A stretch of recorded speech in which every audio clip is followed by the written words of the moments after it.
Chapter 4. Amelia Takes Off. With her pilot's license in hand, Amelia flew in some air shows. Most pilots were men, so a young woman attracted a lot of attention.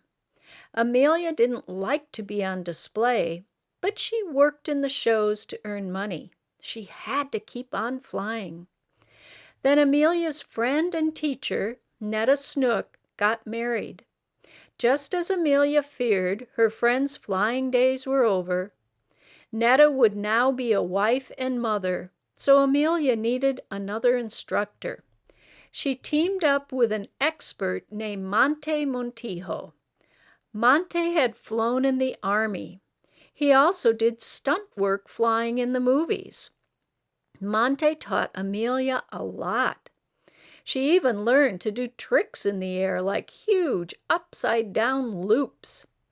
Now she felt like trying for a flying record.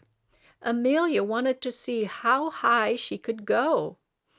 Amelia didn't tell anyone her plans. She had an instrument put in her plane. It measured how high above the ground the plane was. In the early 1920s, planes didn't fly as high as they do today.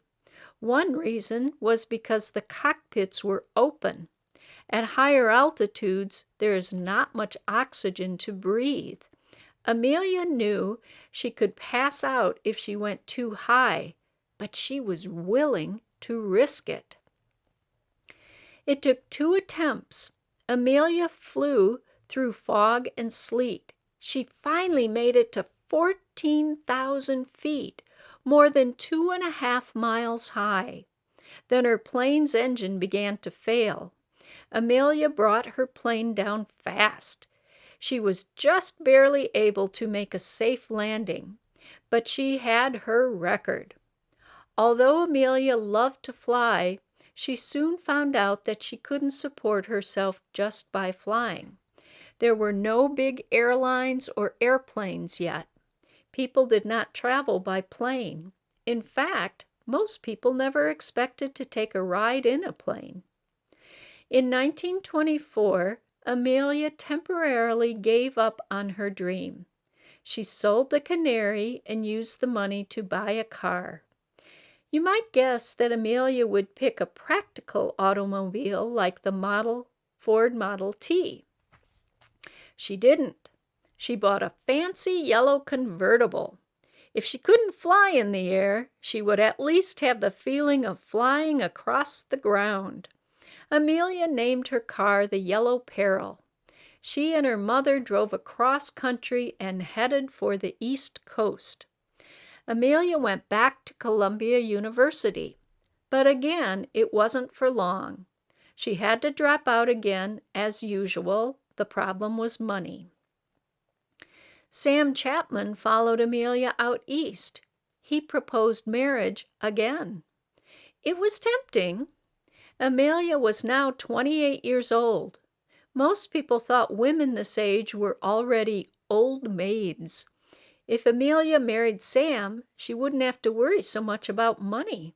However, Sam would want her to stay at home and have children. Amelia had to decide. To her, the choice was very clear. Amelia told her sister Muriel of her decision. "I don't want to marry him," Amelia said. "I don't want to marry anyone." Amelia couldn't stand the thought of giving up her freedom. The next job Amelia found was in Boston. She worked at Dennison House, where she took care of poor children. Amelia really liked the job. She knew she was doing something worthwhile. Flying was now limited to weekends, but she watched other pilots with interest. In 1927, a man named Charles Lindbergh made news all over the world. He was the first pilot to fly alone across the Atlantic Ocean. It took him more than 33 hours to fly from Long Island, New York, to Paris. A woman from London named Amy Guest wanted to be the first woman to fly across the Atlantic. Guest was not a pilot, so she would set the record just by being a passenger in the plane. George Putnam, a book publisher in New York, was going to oversee her attempt. However, Amy's family wouldn't let her go, so George Putnam had to find another woman, and this time he wanted a pilot. Charles Lindbergh, aviation hero.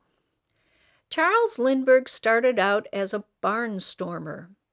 That's what pilots who did daring tricks at early air shows in the 1920s were called. But on May 21st, 1927, Charles left his tricks behind and entered the record books. No one had ever made a solo trip across the Atlantic before. It was very dangerous. His plane, called the Spirit of St. Louis, was only 28 feet long. Lindbergh's biggest problem was staying awake, so he'd stick his head out of the plane's window for blasts of cold air. He also kept reminding himself that if he slept, he would die. Putnam ran a big publishing company, so he knew a lot of people. He was good at making deals. Putnam asked a friend to find the right woman for the trip. The friend found Amelia Earhart.